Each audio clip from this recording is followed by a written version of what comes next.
Donc aujourd'hui, nous avons devant nous Madame Kim Thuy, écrivaine, était lauréate de prix gouverneur du Canada, c'est ça? Ah oui.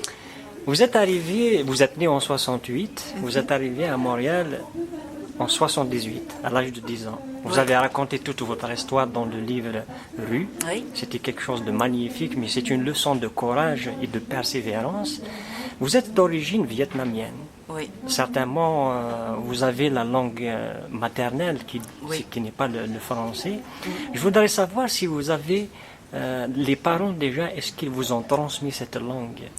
Oui, tout à fait. Mes parents me parlent encore en vietnamien et j'ai eu la chance de retourner au Vietnam quand j'étais avocate et y ai travaillé pendant 3-4 ans. Donc j'ai pu réapprendre ou sinon apprendre. Parce que quand on part à 10 ans, ben, notre langue se limite à une langue enfantine ou une langue d'un enfant. Et quand je suis retournée, ben, j'ai eu la chance d'apprendre la langue plus académique.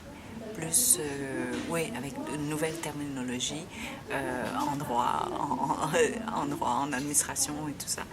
Donc, oui, j'ai eu la chance de bien connaître la langue vietnamienne, même si je ne la maîtrise pas très bien. Je ne pourrais pas écrire en vietnamien parce que les émotions, je les ai apprises en français.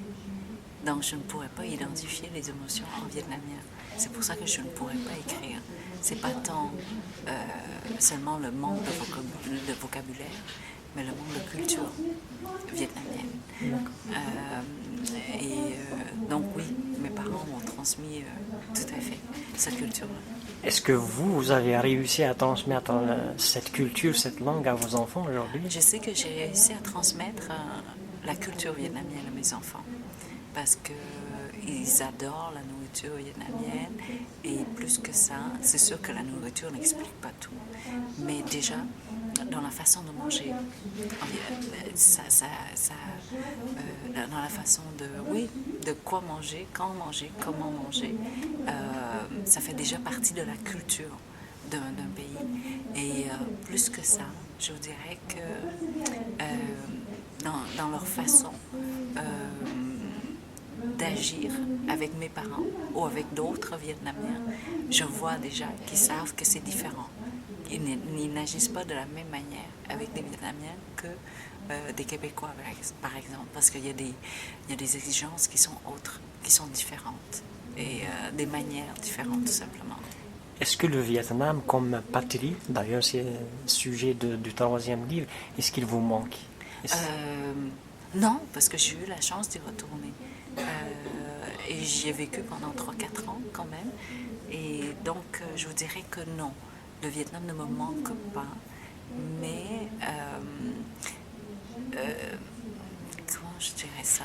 Mais le Vietnam ne me manque pas parce que le Vietnam est en moi, je vous dirais. Et je suis, encore aujourd'hui, quand j'écris, la moitié de moi est vietnamienne. Donc, non, le Vietnam ne me manque pas, parce qu'il est omniprésent. Il est la moitié de ce que je suis. Je vais vous dire un petit poème en kabyle, dans ma langue maternelle. Oui. Vous allez me dire un petit mot en vietnamien. Parfait. Donc on dit أين زنازي كاثن أقلع نفسي ورنيسيون أثي محرمت الحرير أثي نورد ذي ثغارسيون ولا عيون تي بركانين ملي راك ذقول فارسي. Dites-moi quelque chose en vietnamien. Un poème, une chanson. Trong đầm có gì đẹp bằng sen? Lá xanh nhụy vàng. Non. Nhụy vàng bông trắng lá xanh bông trắng nhụy vàng. Gần bùn mà chẳng hôi mùi bùn. Yeah. Merci beaucoup. Ah non, un meilleur. Em cứ hẹn nhưng em đừng đến nhé. Oh, je connais pas la suite comme il faut. Ça veut dire quoi? Le premier, c'est la fleur lotus. De dire que même s'il pousse dans un marécage, il reste beau. Il continue à sentir bon malgré la puanteur des marécages.